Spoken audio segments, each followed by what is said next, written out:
Oke teman-teman, perkenalkan nama aku Angela Marta Putri Acita, mahasiswi Bahasa dan Kebudayaan Korea, Universitas Gadjah Mada, Angkatan 2023.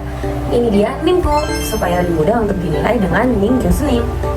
Pada kesempatan kali ini, izinkan aku untuk memperkenalkan kepada teman-teman semua tentang dunia kesusastraan Korea ya.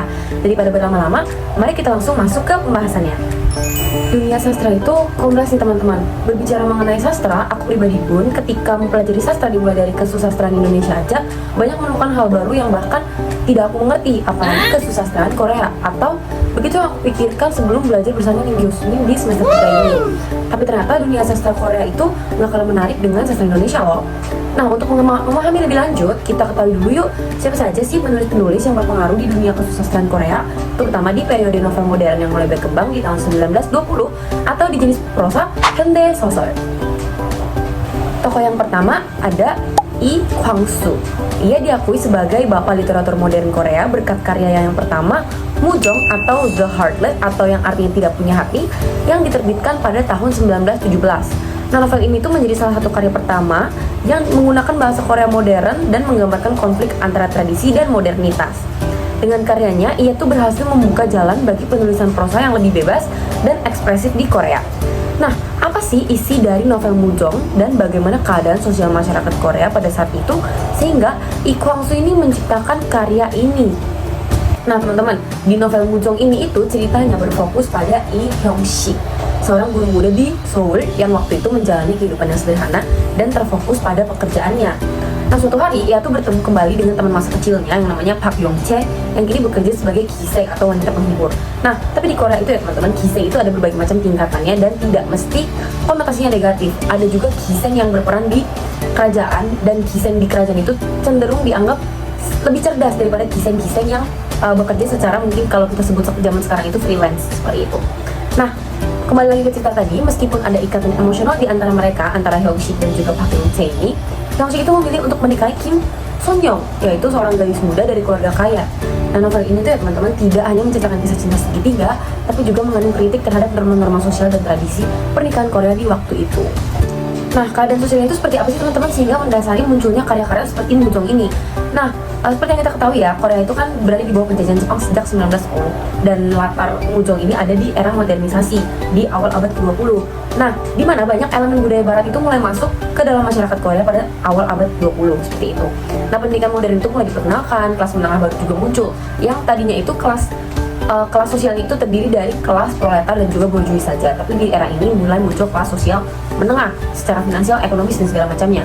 Nah, namun perubahan ini tuh juga menyebabkan ketegangan antara nilai-nilai tradisional dan modernitas yang kemudian menjadi tema sentral dalam banyak karya sastra pada waktu itu, termasuk Mujong ini. Nah, kondisi sosial yang di sini itu juga mencakup isu-isu gender yang cukup signifikan, di mana perempuan itu seringkali terjebak dalam peran tradisional dan mengalami diskriminasi seperti karakter Park Yong-chae di novel Mujong. Nah, itu tadi kan penulis dan karya yang diciptakan sebelum abad ke-20 atau ketika periode penjajahan Jepang. Nah, kalau kita beralih ke periode atau di masa setelah kemerdekaan Korea, sesaat setelah mereka bebas dari penjajahan Jepang, adakah perbedaan sosial dan karakteristik karya-karya prosa dalam satu periode Hende Sosol? Itu aja ada ya teman-teman.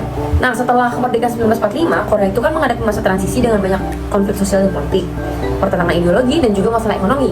Sastra pada masa ini itu mencerminkan penderitaan masyarakat akibat kolonialisme, kritik terhadap diri sendiri, serta krisis identitas dan keresahan atas pembagian Korea di garis paralel 38. Nah, novel setelah kemerdekaan itu banyak bertemakan tentang bangsa Korea yang berada di dalam suasana negara yang kacau. Banyak terjadi perubahan ideologi di kalangan intelektual Korea seperti sastrawan.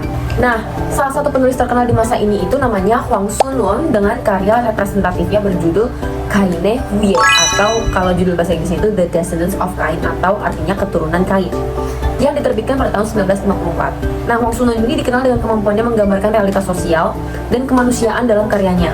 Novel dan cerpennya itu seringkali mencerminkan pengalaman pribadi dan kondisi masyarakat Korea pada pasca perang, seperti itu. Seperti dalam karya terkenalnya Namu atau The Naked Tree dan Kaine Huye atau Descendants of Cain tadi. Selain itu, Hwang Sun-won itu kan mengalami perang Korea secara langsung, sehingga pengalaman ini tuh sangat mempengaruhi pandangan dunia dan karya-karyanya. Nah, kita beralih ke karyanya yang akan kita soroti pada kesempatan kali ini, yaitu Kaine Huye atau The Descendants of Cain. Nah, ini tuh berlatarkan Korea setelah Perang Dunia Kedua, tepatnya pada tahun 1946 saat negara tersebut itu mengalami transisi yang cukup dramatis setelah pembebasan dari penjajahan Jepang dan sebelum pecahnya Perang Korea. Novel ini tuh menggambarkan kehidupan seorang pemilik tanah muda bernama Pak Hun yang terjebak dalam ketegangan sosial dan politik akibat reformasi agraria yang dilakukan oleh pemerintah komunis.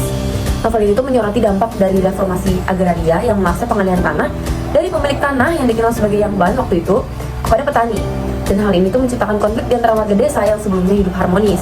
Selain itu, Hwang Sun Lan ini juga menggambarkan bagaimana ideologi politik dapat merusak hubungan antar individu dan juga komunitas, serta bagaimana orang-orang biasa terjebak dalam permainan kekuasaan yang lebih besar.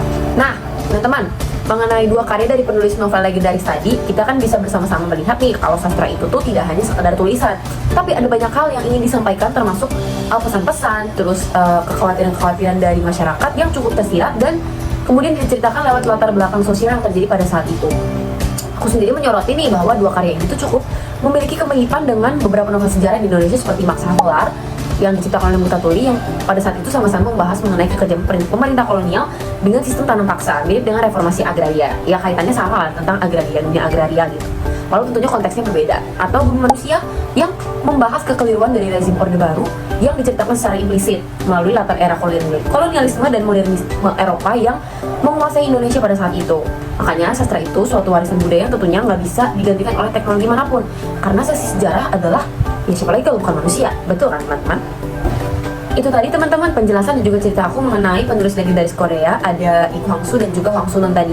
Kita juga sudah membahas cerita-cerita representatif dari mereka yang saat itu menggambarkan latar belakang sosial yang cukup kompleks seperti itu ya teman-teman.